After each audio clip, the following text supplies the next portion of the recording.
Welcome to the Mindful Messenger Show, brought to you by the Liberty Beacon Media Project. My name is Amanda Johnson, and today we are talking to Dan Mulhern about mindful visual branding and design. I'm so excited. Dan is not just a good friend of mine and one of my allies in this crazy world of business, but he is the CEO of Excel Creative, which was formerly Dan Mulhern Design. He graduated with honors in 2005 with a Bachelor of Fine Arts from the University of California, Riverside. He volunteers his time with foundations and charities in the surrounding communities, including Valley Young Professionals in Temecula as a marketing chair, Waves Project Inc. as a marketing chair, Business Resource Connection as a marketing chair, and Children's Smiles in Costa Mesa. Dan is skilled in graphic design. He's more than skilled, encompassing all areas of brand, product, and corporate identity, including logos, brochures, and websites. Welcome, Dan. Hello. I am so excited to have you on this show today. What a journey we've had, right? Yeah, I'm excited to be here. As I'm recording all of these shows and introducing the people that have been really important to my journey, I'm just really excited to bring you because the way that we met was so incredibly magical. You remember? I do, yeah. Yeah, so I was just getting ready. I literally had just gotten the opportunity to be able to work with a celebrity level speaker. She'd invited me to her stage and she was like, send me all of your collateral. And I was like, oh my what? Right? I didn't have a logo. I didn't have a website. I didn't have anything ready. And the event was like 2 weeks away. And so I remember I went to this event, this little like networking event that I met you at, and I was sitting next to you. And I remember that I had noticed, I had noticed you and we'd said hi. And then I remember looking down at all the paperwork that you had in your lap. And there was this brochure that had butterflies all over it. And I literally had set my intention that evening walking in that I was going to find a graphic designer that I needed that in order to meet my goals over the next 2 weeks. And there you were, sitting next to me with butterflies on your lap. Right. If that was not a perfect sign. Yeah, we were both using that and as part of our branding at the time. Yeah. Yeah. Well, and you are still, but yeah, for me and with the other business, that was something that I was using throughout a lot of my stuff, my other business. Yeah. So. And then over the years, you've helped me through so many different expressions, visual branding expressions of true to intention. And then what was it in 2012 when we started producing books? Of course, you were the guy I called and said, hey, can you help us with book covers like in 2 minutes? Because we were running on crazy deadlines like we always do, right? Right. So I'd love for you to share today, about the whole piece of visual branding. Like so many messengers and business people out there get this idea of their expertise that they want to put into the world or a message.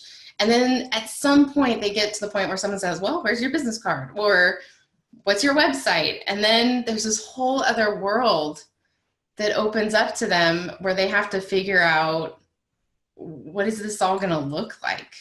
Right. And so, for you, what I would love to hear, first of all, before you start sharing about what our listeners can experience and learn from you, I would love to hear about your journey. Like, what was that business journey as an artist for you? Yeah, so I mean, it kind of started as, music was kind of and still is a big passion of mine, but that was kind of my first big goal was to, do something great musically.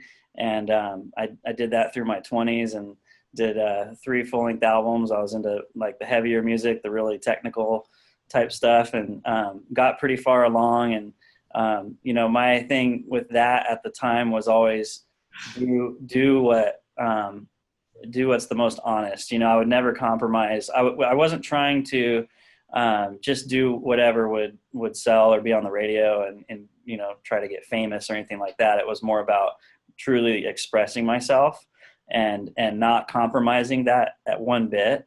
And if, obviously, like any like artist, it would be nice to be recognized for the art that you do and for other people to be able to enjoy it.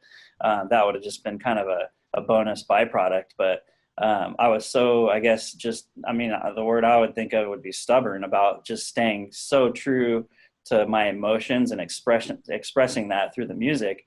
And so that was kind of the beginning of my journey as a creative. I mean, I was, as a child, I had talent and everything with visual art, but I never really, I don't think I was just interested in it as a kid. The music thing kind of struck my interest a lot more as I was a teenager and into my 20s. But I went on to, college was kind of a plan B for me. So I kind of just picked the major that I thought was the easiest, which I said, oh, art, I can do that, no problem, And it ended up being a lot harder than I thought. And so I tried really hard. I took it really seriously, graduated with honors, which was a big surprise to me. And I learned a lot, I think I learned a lot in the general classes as well, just about philosophy, and just kind of got a really well-rounded education, which I think I pull from at times, like whether it be in my business or relating to people, or just maybe even in the creative process. But I learned, a lot about the creative process, I think, through that whole school period. And I really didn't discover graphic design until after school. I mean, it crossed my mind a little bit because I was learning Photoshop, but it didn't really cross my mind as to how it could become a profession. It kind of just fell in my lap a little bit. I was right after school, I was kind of trying to make the decision whether to start a business or go on to get my master's degree and teach art at the college level. And the thought of being in school for 3 more years was just like, oh man, I really want a master's degree. I think it would be really cool to teach at the college level, but the thought of going back to school for 3 more years was just not a good thought to me. So I said, you know what, I'm still young. I might as well, if I'm going to start a business, I should try to do it right now. So I started my business doing architectural renderings. So I was working with architects and taking their plans and coloring them and adding shading and shadows and basically presenting them in a way that the future owner of the property or the city, whoever is requiring those plans, could kind of see the finished product. And I was able to apply a lot of my fine art skills with that service. And so that, building my business initially, that was kind of the service offering that I was going to do. Well, that was right in the middle of the downturn of the economy in 2006, 7, and 8. And so thankfully at the time, a guy that was in a band with me was working for a web development company, and they needed a designer to design website, just the front end of websites, basically how they look. And so I started doing that, and I was like, oh wow, there's money to be made here with graphic design. And I was starting to learn about graphic design and what all you could do with it. And that started to kind of lead into doing logos and print collateral and that kind of thing. And so I feel like, through that whole process of having the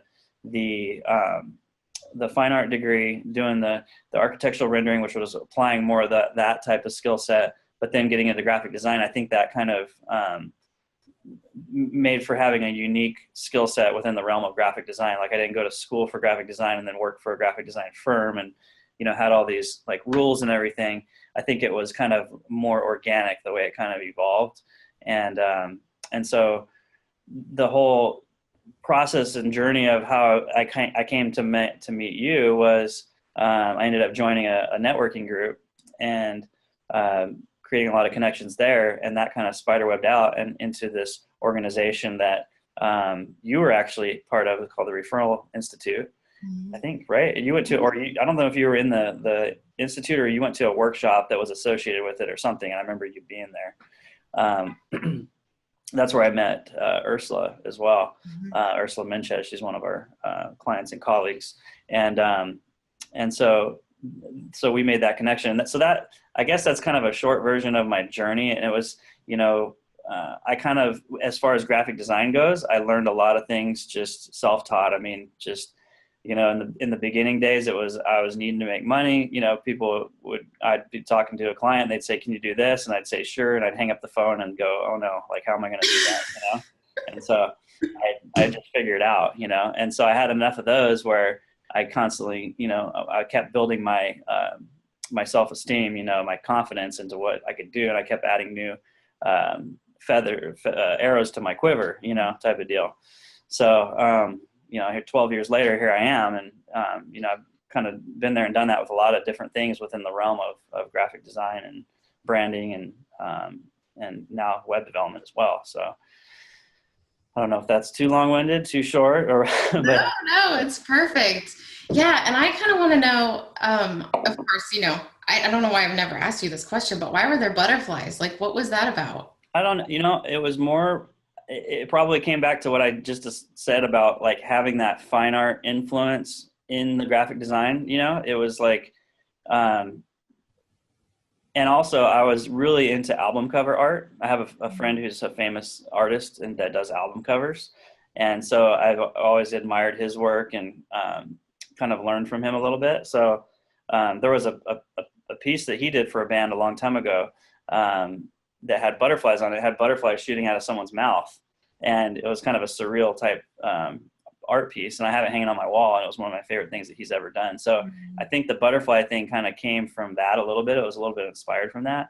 And then the whole concept of, the cocoon and evolving and, becoming a butterfly, I like that concept as well. So, and that's kind of what happens during the creative process. Sometimes a lot of times when I work with clients, it's, especially if they're just starting a business, they're in that cocoon stage and you work with them and kind of help them to develop that overall look and feel and the message, of their brand. And it evolves into this butterfly and it goes out there and flies around and gets people to buy their stuff. Yeah. Yeah. So for you as an artist, well, let's just talk about you first. As an artist, what have been some of your biggest challenges when you're, so much of visual branding and design is about the visual, right? And like how you show up and you're putting your best foot forward, so to speak. And I know that with so many of the people that we work with, we've had some really fun things happen with our book covers, right? And you can always kind of feel that little bit of resistance, like they're just getting ready to say yes to being really visible and out there. And you could just feel all the energy of like, so have you had that experience, or what are some of the other things that you've encountered just for yourself on the artist journey as you've kind of pushed your own edge? Yeah. I mean, in the beginning for me, it was since I had, mine was a confidence thing because like I said, I didn't have a degree in graphic design. I didn't have a degree in web development. I had never worked for a graphic design firm or web development firm. So literally I was starting a business in something that I really knew not much about, other than just having an art degree.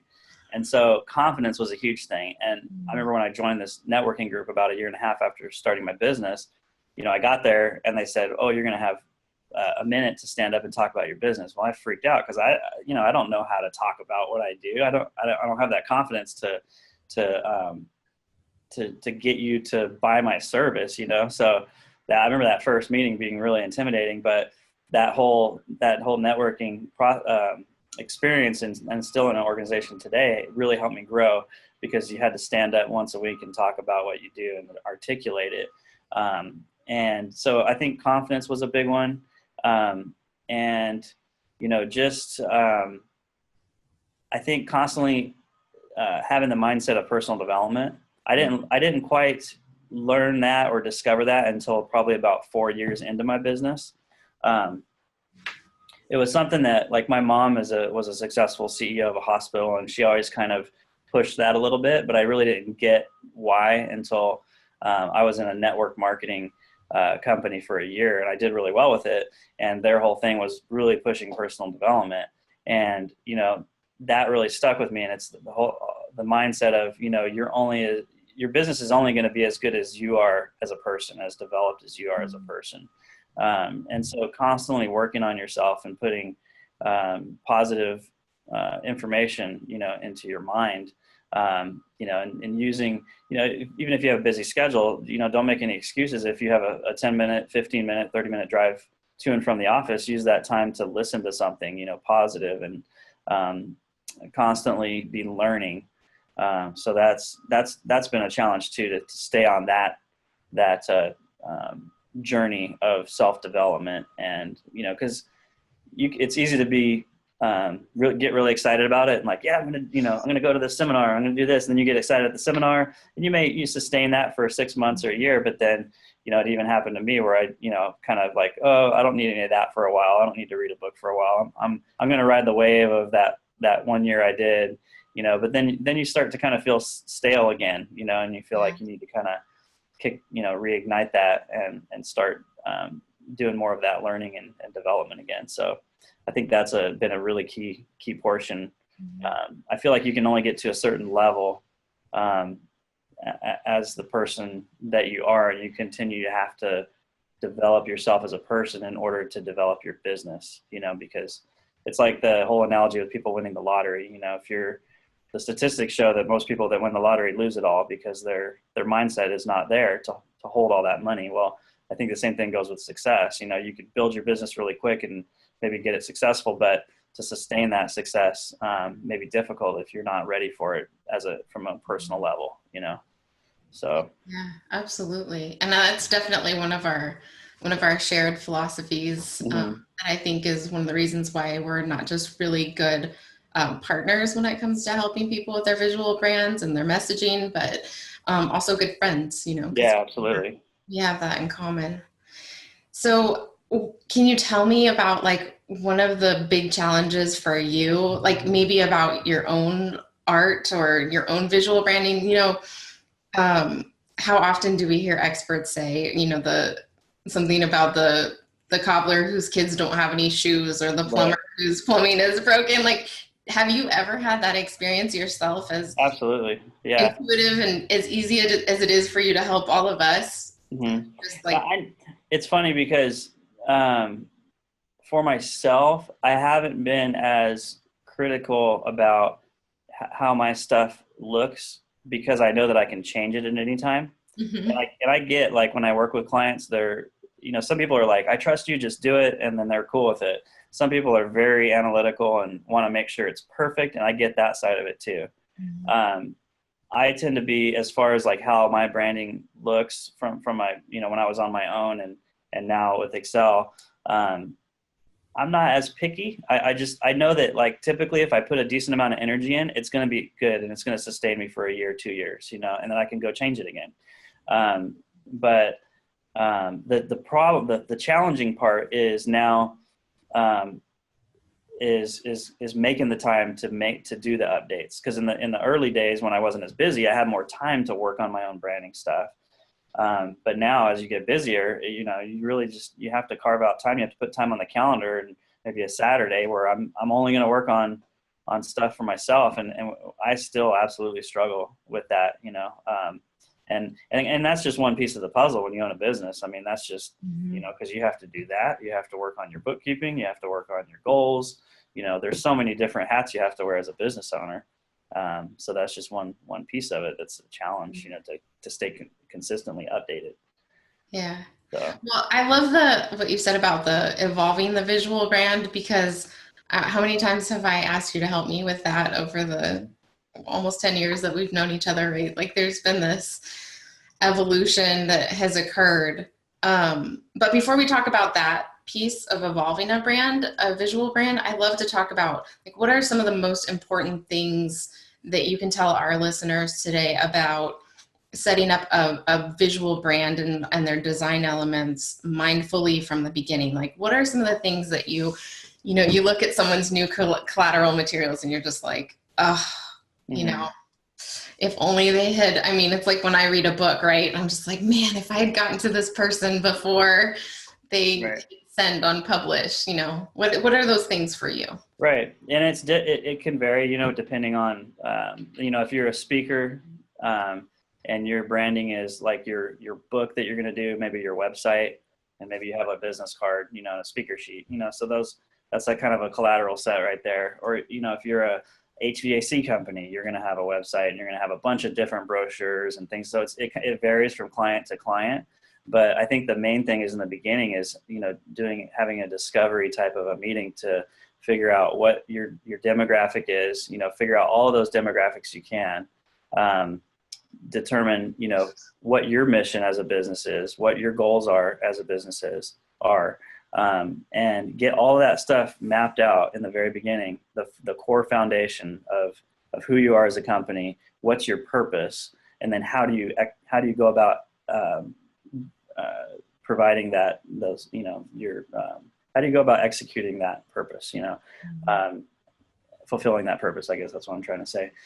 And then from there you can create a plan, and the plan, it might be a website. It might be, you kind of figure out what the different elements are, the key components are within that plan. And then from a branding perspective, it's just super important to keep your messaging and your visuals very consistent on all of your different platforms, So the one thing that I see, you see a lot with smaller businesses that just kind of do things themselves.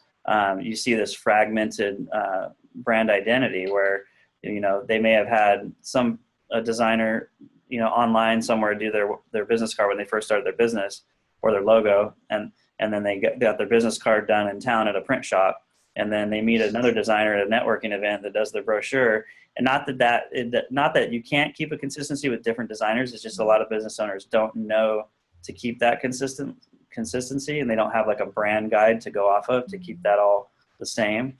And so, you can have this fragmented type of a brand identity where it becomes more difficult for your target market to identify you, to understand what your purpose is and your products and services. And like a big thing within branding is trust, So, psychologically, when people see things like that, they may not have as much trust for your company.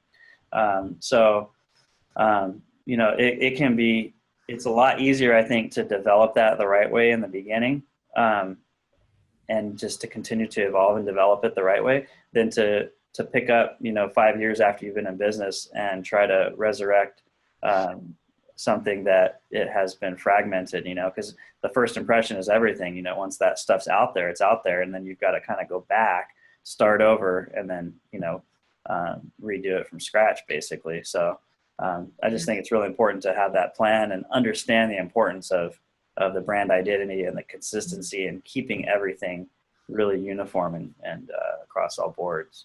So do you feel, because I find this with the books, helping messengers like get really clear in their message. I was just talking to someone today, and we were talking about how you have to be in action with something in order to get feedback to know if you're on the right track or not, right? Mm-hmm. And so it's great to see people in action and kind of trying things out. But one of the things that I know that I see with the messengers is that they're trying to talk to too big of an audience, like Mm-hmm. their audience is everybody. Right. Yeah. or they're, how do I say it, like developing different messages for different audiences, Mm-hmm. which has that piece of like brand identity splintering happening. Mm-hmm. So that when people say, well, what do? They kind of get that deer in the headlights look about them because, well, for what audience, and they haven't like really come to that core of what they're doing that maybe they do for multiple audiences, but they can't articulate that one piece. Right. Do you find that happens with the visual as well? Mm-hmm. Yeah, I think so. I mean, if you're trying to, I think there's an effective way to do that, because you may be, we have a client that's HVAC, but they provide plumbing, heating, air, and solar, So within each one of those categories of services, there's going to be a different message, but you're still going to have that brand consistency as far as the look and the feel go, and there's going to be that sense of continuity amongst those different verticals within their service offerings. So there's a way to do it correctly, but if you're not mindful of it, it can easily get out of control and splintered, and not only hard, if it's hard for the business owner to articulate it, it's definitely going to be hard for the person trying to buy a service from you to understand it, Yeah. So I remember one of the best things that I ever did when I was back on my own as a designer is creating these packages. Because when I when people would ask me what I would do, I would just kind of throw up, I do business card design, logo design, blah, blah, blah, blah, blah. I'm saying all this stuff. And I developed these packages. There were 3 brand identity packages. It was an orange, green, and blue. And it was started with your basic logo business card. And I think the top tier had logo business card, brochure, and postcard or something like that. And I created a visual for it. And it had a green box, a blue box, and an orange box. And it said what it was, it said the price, and it said what you got. And man, I sold so many of those because it made it super easy for me to articulate what they, I didn't really have to talk that much. I mean, I literally just, here it is. This is what I can do for you, Mm-hmm. And people just said, I want that one, So the clearer you can be about like your services and creating the visuals to back it up, the more you're going to sell, because it's not only easy for you to articulate in your mind. Once it's easy for you to articulate in your mind, it's easy for you to communicate that to someone else. Yeah, and then when you have visuals that actually do a ton of that communication for you, Exactly. even better. Yep. Even better. And it's funny, even this last go around with my own visual branding, over the years, I started with the butterfly, right? Because the butterfly is it was my moment of realizing that, I had to break out of my own cocoon. I had to go through my own metamorphosis. So of course I got the tattoo, and that is now my logo, right? Because it describes it as this imperfect butterfly. And what happened was, as I got into the process of supporting people and I built this framework around the butterfly was like really, really important to people who came to me, but it's not what ended up being important to them. Mm-hmm. What ended up being important to them as part of the framework was the cocoon. Right. Because it symbolized the safety and the structures and all of those things that are so important for people to put into place so that they can do the transformation. Right. So I started to get attached to the cocoon. And when I started to use that on some of my materials, I completely lost people. Mm-hmm. I completely lost them. And that was the feedback that I got, like, stick with the butterfly. Right. Like, okay, I'm listening, right? And right. So I think that there's that piece too, just like, again, with the books and the messaging is, they're the things that are important to us because we're the experts. We're deep in the journey, and we know that after you work with me for 3 months, the cocoon is going to be your favorite part of this framework. Right. But you can't connect with that until you start working with me. So let's stick with the butterfly. And it continues to make me laugh. All the people who go to my website and they're like, oh my gosh, I have the most amazing butterfly story to tell you. And I'm like, of course you do. Like, right. Yeah, that's a good thing. Cause I mean, I think that in your scenario, like people would rather hear what the solution is and what the outcome is than what the problem is. Mm-hmm. And the cocoon almost represents the problem, and the butterfly ends up representing the finished process and the outcome, and so if they relate more, they want to see that butterfly more because they want to kind of associate with that butterfly. Yeah. Yeah. And that's the funny thing, right? Is that once you get into the experience with me, you realize like, the cocoon is where it's at. Like you fall in love with this process that you're in, and but yeah, that does not resonate for people who are like, right. I need to write the book really fast. Right. Yeah, for sure. So what kinds of things do you really encourage or maybe facilitate when you're working with messengers, especially like the speakers and authors and coaches? You work with a lot of us. Mm-hmm. And so what are some of the traps that you see us falling into that you're like, no, don't do it. Here, try this. Yeah. I think one is, one thing that I tend to recommend against sometimes is trying to do too many things on your website. So for example, there is software out there for certain things for people like authors and speakers, such as educational membership type sites, that you can leverage these companies that have developed, put hundreds of thousands of dollars into developing these platforms to support that kind of a system. And, I have people approach me a lot that say, I want to do this full on thing on my website, this membership thing, all these bells and whistles. And it's like, okay, yeah, we could do that. And if you want to develop that from scratch, it's going to cost a lot of money. But why don't we go look at Kajabi or, some of these different platforms that have already, been developed and had tons of development hours and money put into them to make them really strong and bulletproof, and why don't you leverage one of those, because we can brand it, we can link it to your site. So that's one of the things I see is maybe not leveraging some of the other software that's out there as much as you might be able to make for a really good community experience. And then the other two is, where I've seen some speakers and author types be successful is having an assistant, having something that you can offload some of those. I think that goes for every business owner, but especially the speaker author types that are out doing engagements and having to work on their book and develop new material and stuff like that. If you can have somebody that handles that administrative work of not only worrying about getting butts and seats at the events, but if a transaction doesn't go through on the website, the admin person gets to deal with that, not the author. Things like that. And then just surrounding yourself with a team, of people that can really that specialize in the areas that you need them to, not trying to do everything yourself, and like I said, that's for every business owner, but it really is. Yeah. But when it comes to speakers, authors, and coaches, this is something that I've been thinking about lately too, is there's something about that entrepreneurial spirit that is very like Lone Ranger-ish.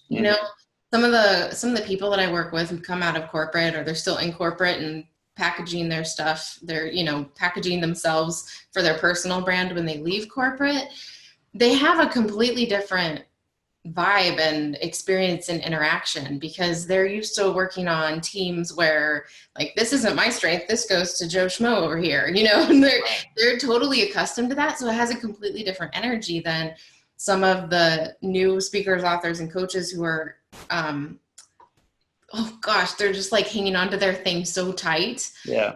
And they have a really hard time.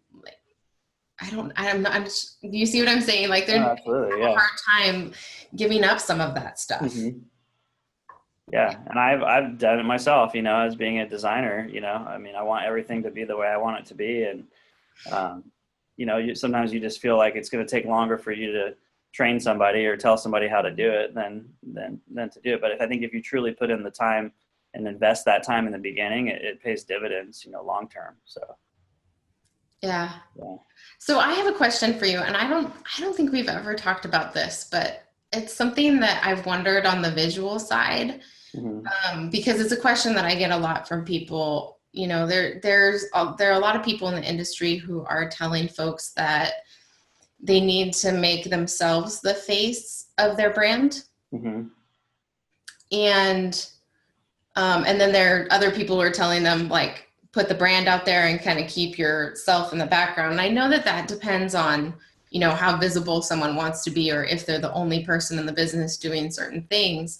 But for you, what do you see as the benefits or the maybe the hindrances that happen when someone decides to launch their own personal brand with just their name? That's their URL, and it's the only part. Maybe it's even their company name in a lot of cases, like their brand name. Right. Have you had any thoughts or? Yeah, I think because like my design business was Dan Mulhern Design when I started, and I think that helped me gain momentum in the beginning because, I think people associate with a name and a face, and a name linked to that face, and if you build like a positive vibe around that, then you can create like a trusted brand, I think there's upsides and downsides of it. The downside is like, if your end goal is to sell the business at some point, it's going to be really difficult to separate you from that.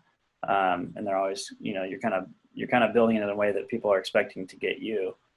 So if you know in the beginning that your end goal is to possibly sell it or merge or something like that, it's probably better to start with some kind of a fictitious name.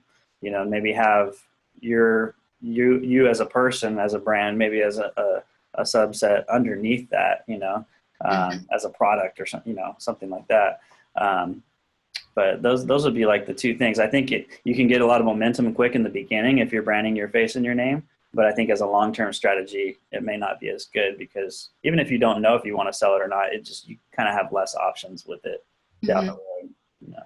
Yeah, and then I've seen for people who, people who are just speakers, it really works for them to just go out there and use their name Mm-hmm. instead of developing another brand. But then when they start to try to create curriculum or a training program or those types of things, that's where it starts to get a little like, Yeah, you kind of have to be very strategic about it. I mean, it yeah. can work, but yeah, you just have to be more strategic, I think.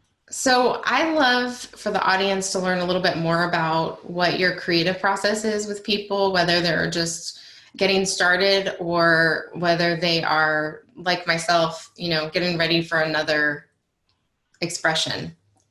What is your process with people? I think it can vary depending on the type of business that they are. But I think a discovery meeting, like I said earlier, is always really important, to kind of an interview, to see what their goals are, to see if it's a person that I'm just meeting. I want to find out who they are as a person, like how their values align, what their short-term goals are, long-term goals, learn about their product and service, as much as possible. Learn about their target demographic, the people that will be buying their products and services. I want to gather as much as that of that in the beginning and be as much of a sponge as I can. I feel like being a designer, and even just building websites and things, like I feel like it's a collaboration between myself and the client. They're the ones that are passionate about what they do. That's why they started their business. They know they're supposedly the experts, and it's up to me to kind of learn as much about what they do as possible and kind of collaborate with them and help them communicate their products and services out to their target market. So that's my first stage, is really just almost making myself feel like I'm an employee of theirs in a way, like internally there, that I can just naturally help them communicate that. After that, it's kind of exploring with them, like going through other like competitors, either websites or look at different examples online, kind of trying to figure out, okay, what's some of the competition doing, and then what are some of these websites, or what's some of the look and feel type marketing collateral pieces that resonate with you, and why. What colors are resonating with you, helping them develop a color palette that kind of resonates with them. And as far as the language that goes with it, some business owners are good at creating content and providing that to us. If not, we have content writers that we work with, so creating that language that really well represents them really well is also. And then just kind of thinking of it as a partnership. I think that's where my creative process, that's where I always go to as far as being creative with the client, is just trying to not let my ego get in the way, and just really being a tool. Like, I hate to use the word "I'm a tool," but like, like just kind of being a medium for them to, like, their information passes through me, and then it like comes out of me into a format, whether it be a website or marketing piece that really they're proud of, and it represents what they do, and it communicates to that correct demographic. I think that's when it's been successful, when they can look at it and go, yeah, I love the way that looks, that feels like me, it says what I want it to say, and then they can go out and put it into action, because it comes back to confidence too. If the person has something in hand or on a website that they're sending people to that they're really confident about, that's not only going to make them feel better, but it's also going to be communicated to the people that they're talking to out there, and those people are going to pick up on that, and they're more likely to probably use that person or that business because they sense that confidence. Yeah. So and back to what you said about the energy, that's really, really important, because as you know, like this last year, I've been trying to figure out other ways to do the production piece, because having a lot of vendors and all of this, like you said, there's evolving platforms out there that sometimes it's easier for people, or it's less expensive for people to just go use those platforms than to leverage our team, just because of the way we're set up. But when I do that, that is the piece that gets missing, Mm-hmm. is the energy. Mm-hmm. Because they don't have, I know one of the things that we do when we send you a book cover is the clients will send you like the introduction to the book, right? And there's this whole questionnaire that really helps you to like wrap your head and heart around what they're up to. Mm-hmm. And I know that that is the thing that is missing with other designers. Like they couldn't give 2 cents about what's actually in the book. Right. Like, this is your target, these are the colors they like, these are the images that will work with them. Mm-hmm. And they make all those decisions based on the market, Mm-hmm. which is, it's an important point of view. But one of the things that I love about the way that you've worked with me over the years and with my clients is that you do hold that space for like, I don't think the market's going to get this one. And so let's talk about it. But you put your energy behind people's messages and missions. Like you add your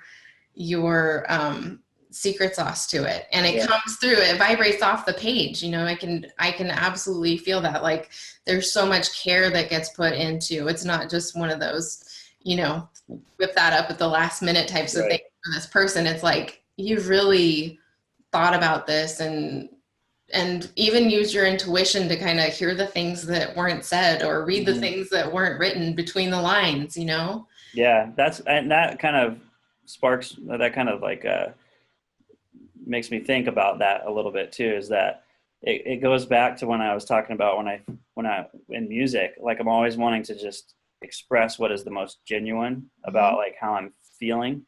It's kind of the same thing when I'm doing stuff for clients. It's like I want it to have that emotional impact. I feel like even if it's just graphic design, it can have some kind of an emotional impact on people, whether, even if it's subconscious, even if it's just a sell sheet that is selling a service, it should have some kind of a mojo to it, that you get some kind of a feeling to it when you look at it. That's to me a successful piece.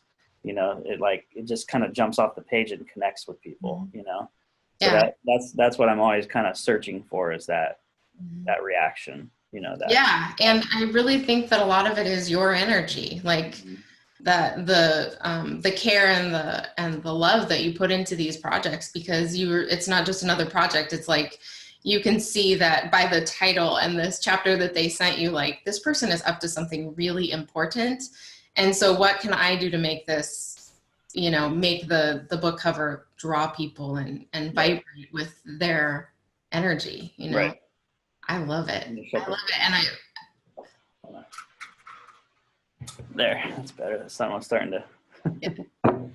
Yeah, so I've just noticed over the years, as people have tried to bring other designers, and it's like, the books just never feel the same way, and so it does really, it does pay in the long run, even though it feels, especially for those of you who are kind of in the beginning of the business and you're like, kind of, where's the capital to make this work? It really is so important to get someone who doesn't just know their stuff, but is actually, really cares about what you're up to in the world. For those of us who are about changing the world, it's important to get someone like a Dan behind you and your message. So thank you. Yeah, thank you. I know that you've made all of my stuff vibrate and speak to the people who it needs to speak to. So back to you and your own journey. Where are the places for you where you have to practice the most mindfulness as a creative so that you can continue to get good results? Yeah, I think it's one thing that I think is business owners struggle with is staying, making sure that daily you're chipping away at the big picture goals, and not just doing the small stuff and feeling like you're accomplishing something because you're staying busy. It's real easy to get in that trap, So at the end of the day, you're like, oh, I checked off this stuff on the checklist, but it was really just answering a bunch of emails and maybe doing a couple calls and like small stuff. But you want to have that big stuff on your to-do list for the day that you make sure you get done as well. And so just really just kind of making sure that I'm continuing to, like, whether my big goals are, continuing to do personal development, continuing to learn. I might have a personal project that I'm working on that's really important to me. Making sure that I'm still making progress with those as well, and not just doing the rat race, the hamster on a treadmill, where you're just like, oh, I'm busy, Yeah. but you look back and you're just, you did a bunch of small little tasks, Right. So that's where it's challenging for me too, because there's days that go by where I felt like I was busy all day, but I look back and I go, I don't feel fulfilled. Mm-hmm. I feel like I checked a bunch of stuff off, but I don't feel like fulfilled inside. So Yeah. that's where. Yeah. And I know we've talked about that over the years too. Like there have been spells where you weren't really connected to your music for a while, or, I think didn't you do like a book project or a music project with your sister a while back? And Yeah. I just remember you sharing that with me, and you were sharing about how important it is to stay connected to that creative part of yourself, like outside of work. Right. Yeah. Stuff that where you can do whatever you want, I mean, Yeah. as a creative, you can just, it doesn't matter. Sky's the limit, Yeah. Yeah. And I find that to be true for a lot of the speakers, authors, and coaches. They get to the point where they're starting to feel tapped out because they're not, they've gotten caught up in all of the hats and all the things that need to be done and the formulas that need to be, executed. And then they get to the point where they're like, wait, why am I doing this again? Right. They've gotten disconnected from that thing that was the thing that made them want to do it in the first place. Right. Yeah. So, we have some exciting news to share, but before we do, I want to ask you a few questions, like our rapid fire questions. Are you ready? Okay. Yeah, sure. I guess. So, what was the first book or message that changed your life? Probably Star Wars. Yeah.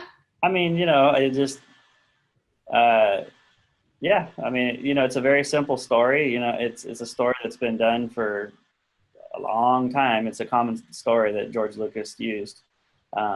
There's a name for it. I can't remember, but as a little boy, I mean, that movie came out the year I was born, and I didn't see the first one in the theater, but I saw the second one, and just that story of, the average dude that's on a farm goes on to save the galaxy, like that, just that journey that he went through and everything. So I'd say at a very simple level, that's probably the one that's probably impacted me the most. And then, I got impacted with music early on too. I mean, I remember hearing the Bee Gees "Staying Alive" on the radio really loud, and I was just like, I think I was a toddler probably. I was just like staring at the speakers, like, what is that noise coming out of that speaker? But it like moved me. I can still remember, like I could see it in my mind, like looking at that speaker, just going, whoa, So yeah, I think those definitely they both impacted me at a really, really young age. Yeah, absolutely. And what's your favorite book and why? Favorite book, I'd have to say like The Compound Effect by Darren Hardy. I think it's a simple book with simple philosophy. It's the one that I tell people. It's kind of like Think and Grow Rich, but a simpler version for the modern era. It's the book that I say, if you're going to do personal development, if you do the analogy like a computer, so your body is the computer, right? And the computer has an operating system. So if you're on a Mac, it's got OS, High Sierra is the operating system. And in order to run Photoshop or any of these programs that you run on your computer, you have to have an operating system installed. So you've got High Sierra, and then you've got Photoshop on top of that runs on top of High Sierra, right? And then your hardware is your computer. So with Compound Effect, I feel like your body is the computer, the compound effect is the operating system, and then any other personal development philosophies and things like that kind of run on top of the compound effect philosophy. So to me, it's the core philosophy that you need to operate on in order for all those other things to work. So Nice. That's why I like it. I love that explanation. And I think it's a good first book to tell people, like people that are getting into personal development and new business owners, things like that. I think it's a good first book for people to read and one to go back to. Yeah. So I usually ask people like, who's your favorite messenger and why? And I'll say that, and then I'll add this little caveat for you of like, is there a messenger out there or like a book cover, some sort of visual, something that you just look at that and you think, you know, wow, they completely got it right. I think the one, it's funny, the one that I always think in my mind is that one, and I don't know why, is my buddy's album cover that he did with the butterflies, you know? But and that one's kind of more of a dark thing. And I've always been attracted to more, like, as far as artwork goes, like kind of darker art. Like I've always, even as a kid, I was fascinated with certain horror movies and things like that. I don't know, it just something about it. But I think it's the dynamics of it, you know? Mm-hmm. And but yeah, that image, the album, if people want to check it out, is that there's a band called Soilwork, and the album is called Natural Born Chaos, and it's basically, it looks almost like it's like an all white album cover, and it looks like it's a mouth that's just open, and all these black butterflies are coming out of it. But it's like Wow. there's something about the image. It's like beautiful and dark at the same time. I Mm-hmm. think that's what I like, because it's like a dynamic image, you know. So that cover I really, and there's a lot of others I probably just can't think of, but and was there another? Oh, the my favorite messenger. I think Jim Rohn. You know, I think I like Jim Rohn because he's he's classy, old school. You know, he's, you know, other than Napoleon Hill and Earl Nightingale and stuff. He's kind of the godfather of like personal development, and it's kind of like, you know, you look at, like, if you were to look at music and like the blues, you know, you got Robert Johnson, I think, and then like B.B. King, all the old blues guys, and like they kind of set the tone, you know, and then anybody after them is just kind of doing what they did. I feel like that's kind of the same way with Jim Rohn. You know, he kind of set that standard. And even Tony Robbins, you know, he was a mentor, or Tony Robbins was a kind of an apprentice of Jim Rohn and a lot of others too. So I like his style because it's the core, you know, like that core operating system, like I was talking about with the compound effect. And I like the way he delivers that message too, just his talking style. And it's kind of like a little bit of a lost art, the way Mm-hmm. it sounds magic, like the way he talks sometimes, you know, Yeah. he sounds like a wizard or something, you know? A little bit like Yoda, except he gets the words in the right order. Right. Yeah. That's funny. So, before you share how the audience can connect with you, because honestly, if you guys need any visual branding or website development or even marketing and messaging support for online, like Excel Creative is such an amazing solution full of really, really good people like Dan. So, I want them to be able to connect with you. But before that, you have some exciting news. Yeah. So are you talking about the promo code Mm-hmm. thing? Yeah. So, okay. So Amanda is a partner with us. And because she is, anybody that would like to work with Site Chisel. So we have two companies. We have Excel Creative here, which is, we handle most of our online marketing and graphic design and branding through Excel Creative. And we have a sister company in the same building called Site Chisel. In that company, we do website development and hosting, specifically WordPress. So anyone that would like to take advantage of our services, we're offering a 10% discount. If you mention, it'd be a promo code mindful10. So mindful and then the number 10, all caps. That would be at sitechisel.com. So SITECHISEL.com. And then you would click on the website's link, and then you'll see 3 packages there. Those are the 3 main packages that we provide. We also do custom sites. So if it's something where you need a custom site, we'll still honor that 10%. So you would just need to contact us through the contact page to reach out to us about any custom work. But yeah, so just extending that 10% off, which can save you quite a bit of money, you know, when you're doing website development. So Absolutely. Yeah, thank you so much. I'm overjoyed at the sponsorship and partnership, because, as you know, like, it's really, really important to me that people who are doing good work in the world have good people behind them, and taking that time to infuse all of their visual branding and their website and everything that gets out to their market with the good energy and the intention and the love that goes into everything that you guys work on at Excel Creative. So thank you. thank you so much. Thank you for being part of my journey. And I'm sure we'll be able to wrap some more about all of this stuff. But I Yeah. think this has been a really good start today. And I'm just really, really grateful. So Awesome. thank you. Me too. Thank you. So that's it for today. Thank you, Dan. Thank you to our audience. And as always, I would love to hear any sort of feedback on this show, any sort of little nuggets of wisdom that Dan shared today that you're going to like take and run with, or that you're going to contact him or go find a designer that believes in your message. So that's a wrap for today. See you next time.